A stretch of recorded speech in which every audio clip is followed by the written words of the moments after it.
Worldship Avalon. Prologue. The Worldship Avalon is the first and last of its design. Originally designed before the invention of FTL as a generation ship to colonize the stars. However, with the discovery of FTL, the design was shelved. It was unearthed once again nearly a century later as a novelty for history buffs to ogle over. 2 centuries after its first conception, a ship designer began iterating upon the original design, modernizing it in his spare time. Utilizing the latest and greatest that he could, he put everything into the design, bringing it into the modern day. He dubbed it a world-class ship, designed to house 10 billion sapiens. The new design, while at its core was the same, had quintupled its tonnage and utilized materials far in advance of the original creator's conceptions.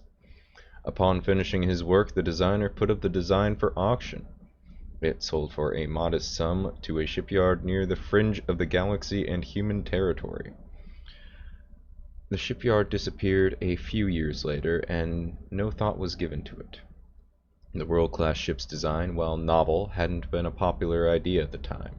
Most considered it to be an extravagant waste of resources, especially when projects such as the Dyson swarms would have more significant dividends.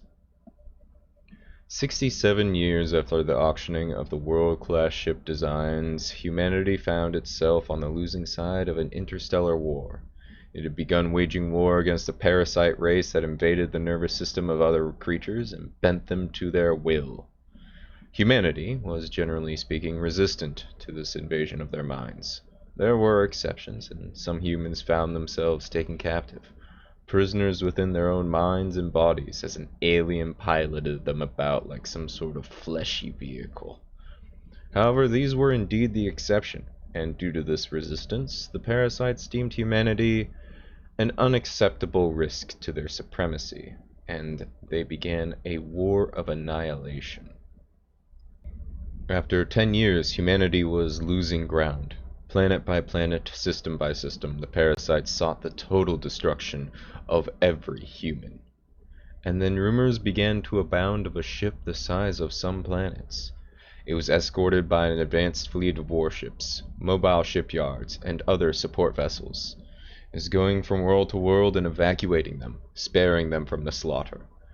And where this ship and its escort found the parasites' fleets and armies, it left nothing behind.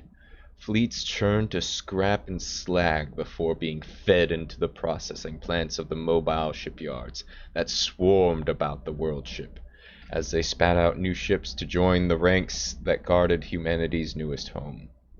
Named for the Island of Myth, it wandered the stars, saving all it could, wreaking vengeance where it was possible.